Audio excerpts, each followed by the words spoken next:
السلام علیکم ناظرین، میرا نام عابد علی ہے اور آپ میرا یوٹیوب چینل دیکھ رہے ہیں۔ کل ہم نے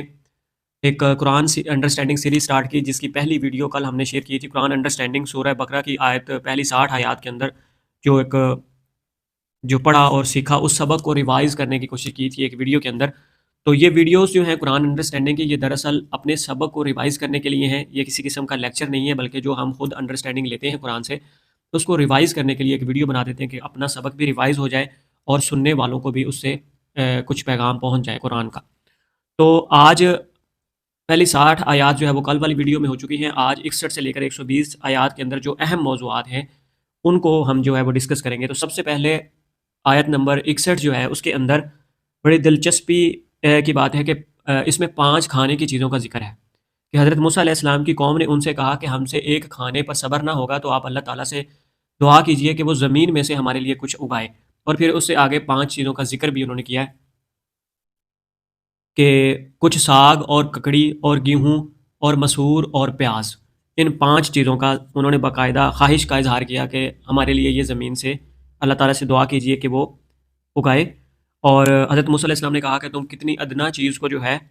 وہ بہتر کے بدلے میں مانگتے ہو۔ اور اس کے بعد آیت نمبر 62 جو ہے 62 وہ بھی بڑی اہم ہے۔ اس کے اندر ذکر ہے کہ ان الذین آمنوا والذین حادوا والنصارى والصابئین من آمن باللہ والیوم الآخر وعمل صالحا فلہم اجرہم عند ربہم ولا خوف علیہم ولا هم یحزنون، کہ بے شک ایمان والے ہوں، یہودی ہوں، نصرانی ہوں یا ستارہ پرست، ان میں سے جو کوئی بھی آمن باللہ والیوم الآخر وعمل صالحا، جو کوئی بھی اللہ پر ایمان لائے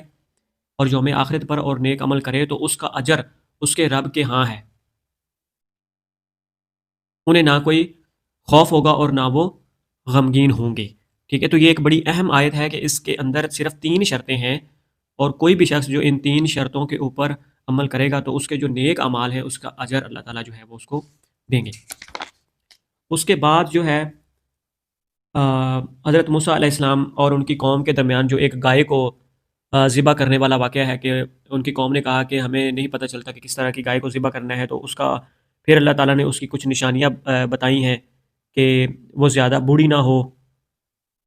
اور اس کی رنگت کے بارے میں بھی ہے۔ اور پھر انہوں نے کہا کہ ہم چاہتے ہیں کہ اللہ تعالیٰ ہمارے لیے صاف بیان کر دے کہ وہ کس طرح کی گائے ہونی چاہیے کہ جو ہم ذبح کریں۔ تو پھر اس میں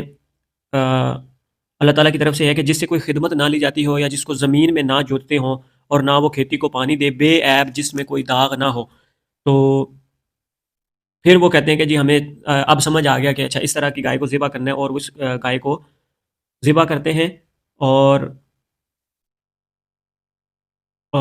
پھر ایک مقتول، انہوں نے ایک خون کیا اور اس کی تہمت ایک دوسرے کے اوپر ڈالنے لگے، تو پھر جو گائے ذبح کی تھی اس کا ایک ٹکڑا، حکم ان کو ہوا ہے کہ اس کا ایک ٹکڑا اس مقتول کو مارو، تو اللہ اسی طرح سے مردوں کو جو ہے وہ زندہ کرے گا۔ اللہ تعالیٰ نے یہ ایک اپنی نشانی دکھائی کہ کس طرح سے مردوں کو وہ زندہ کرے گا، تو اس میں بھی یہ ایک دکھانے کے لیے تھا اللہ تعالیٰ کی طرف سے۔ اس کے بعد آگے ایک بڑا اہم موضوع ہے کہ ان پڑھ لوگ جو کہ کتاب کو جانتے نہیں مگر زبانی پڑھ لیتے ہیں یا اپنی من گھڑت باتوں پر ہیں اور وہ نرے گمان کے اندر ہیں، اس میں ہمیں یہ میسج ملتا ہے کہ قرآن پاک کو اچھی طرح سے سمجھ کے پڑھ لینا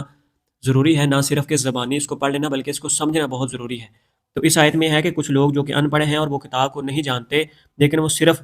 کتاب بھی زبانی پڑھ لینا جانتے ہیں یا اپنی من گھڑت جو ہے اس میں سے اپنا بناتے ہیں باتیں، تو وہ نرے گمان کے اندر ہیں۔ تو اس میں یہ ایک بات آ گئی کہ قرآن پاک کو سمجھنے کے لیے پڑھا لکھا ہونا ضروری ہے اور اس کو سمجھ کر پڑھنا ضروری ہے۔ پھر اس کے بعد ایک بڑی اہم چیز ہے کہ خرابی ہے ان لوگوں کے لیے جو کتاب کو اپنے ہاتھ سے لکھتے ہیں اور پھر کہتے ہیں کہ یہ خدا کی طرف سے ہے، اپنے ہاتھ سے لکھی ہوئی کتاب کو خدا کی طرف سے کہتے ہیں اور اس کے ذریعے سے کچھ کمائی بھی کرتے ہیں، تو ان کے لیے بڑی خرابی ہے۔ اس کے بعد ایک بڑا اہم موضوع اس آیت کے اندر یہ ذکر ہے کہ کچھ حکموں کے اوپر ایمان لاتے ہو اور کچھ سے انکار کرتے ہو، تو پھر اس کے اندر آگے ہے کہ جو شخص ایسا کرے اس کا بدلہ یہی ہے کہ وہ دنیا میں بھی رسوا ہوگا اور آخرت میں بھی سخت ترین عذاب کا وہ مستحق ہے۔ جادو کے بارے میں اس کے بعد جو ہے وہ بڑا زبردست طریقے کے ساتھ اس میں بتایا گیا ہے کہ وَاتَّبَعُوا مَا تَتْلُو الشَّيَاطِينُ عَلَىٰ مُلْكِ سُلَيْمَانَ وَمَا كَفَرَ سُلَيْمَانُ وَلَكِنَّ الشَّيَاطِينَ كَفَرُوا يُعَلِّمُونَ النَّاسَ السِّحْرَ۔ اور اس کے پیرو ہوئے جو شیطان پڑھا کرتے تھے سلطنت سلیمان کے زمانہ میں، اور سلیمان نے کفر نہ کیا۔ ہاں، شیطان کافر ہوئے لوگوں کو جادو سکھاتے ہیں، اور وہ جادو جو بابل میں دو فرشتوں ہاروت و ماروت پر اترا، اور وہ دونوں کسی کو کچھ نہ سکھاتے جب تک یہ نہ کہہ لیتے کہ ہم تو نری آزمائش ہیں، تو اپنا ایمان نہ کھو۔ کہ دو فرشتے بابل کے اندر جو ہے وہ جن کے اوپر جادو اترا اور وہ لوگوں کو سکھاتے تھے، لیکن وہ اس سے پہلے ان لوگوں سے یہ کہتے تھے کہ ہم تو صرف آزمائش ہیں، مطلب جادو سیکھنا کوئی اچھی چیز نہیں ہے۔ اور پھر یہ ہے کہ ان سے جو ہے نا وہ لوگ سیکھتے تھے، مطلب کہ ان کی قوم کے کچھ لوگ، کہ جادو کی ایک خاص قسم جس سے وہ جدائی ڈالے مرد اور اس کی عورت میں۔ یہ بڑا ایک خاص نقطہ یہاں پہ بیان ہوا ہے کہ خاص طور پہ وہ جادو سیکھتے تھے خاص قسم کا، جس سے وہ جدائی ڈالے مرد اور اس کی عورت کے بیچ میں۔ اور لیکن اس کے بعد آگے ذکر ہے کہ اس سے وہ ضرر نہیں پہنچا سکتے کسی کو مگر خدا کے حکم سے۔ مطلب کہ جادو کے متعلق یہاں پہ ذکر ہے، لیکن ساتھ یہ بھی ہے کہ اللہ کے حکم کے بغیر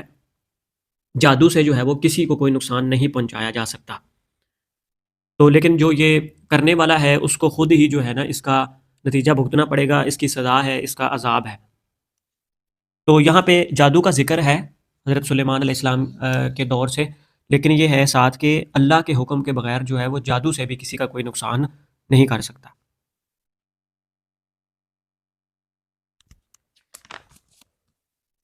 اس کے بعد جو صورت آیت نمبر 62 کے اندر ہم نے جیسے دیکھا، وہی موضوع یہاں پہ آگے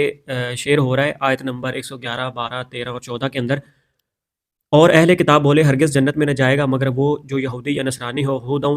ہودن او نصارہ، یہ ان کی خیال بندی تلک امانیہم، فرماؤ لاؤ اپنی دلیل اگر تم سچے ہو، ہاں کیوں نہیں، جس نے اپنا منہ جھکایا اللہ کے لیے اور وہ نیکوکار ہے تو اس کا نیک اجر جو ہے اس کے رب کے پاس ہے، اور انہیں نہ کچھ اندیشہ ہوگا اور نہ وہ کچھ غمناک ہوں گے۔ اب یہاں پہ جو ہے کہ اسلم وجہہ للہ وہو محسن فلہ اجرہ عند ربی، کہ جن لوگوں نے اللہ کے لیے اپنا سر جھکایا، اللہ کے سامنے اپنا سر جھکایا اور وہ نیکوکار ہوئے، تو ان کا اجر جو ہے وہ اللہ کے ہاں ہے، اور انہیں کوئی خوف نہیں اور نہ وہ غمگین ہوں گے۔ تو یہودی جو ہے وہ یہ کہتے ہیں کہ نصرانی کچھ نہیں، اور نصرانی جو ہے وہ یہ کہتے ہیں کہ یہودی کچھ نہیں، حالانکہ وہ کتاب پڑھتے ہیں، وہم یتلون الکتاب۔ اور اسی طرح جاہلوں نے ان کی سی بات کہی تو اللہ قیامت کے دن میں فیصلہ کر دے گا جس بات میں یہ جھگڑ رہے ہیں۔ تو یہاں پر بھی یہ چیز اس بات کا اشارہ ہے کہ جو لوگ اللہ کے سامنے جھک جائیں اور جو وہ نیک اعمال کریں گے تو اللہ کے ہاں ان کا اجر ہوگا، چاہے وہ یہودی ہوں یا نصرانی ہوں۔ تو یہ ایک دوسرے کو کہتے رہتے ہیں کہ تم کچھ نہیں، اور وہ کہتے رہتے ہیں کہ تم کچھ نہیں، تو اللہ قیامت کے دن ان کے درمیان اس بات کا فیصلہ کر دے گا۔ آخر میں بس یہی ہے کہ آج کا جو ہے خلاصہ آج کے سبق کا یہی ہے کہ سب سے پہلے تو جو آیت نمبر 61 کے اندر 5 کھانے کی چیزوں کا ذکر ہے،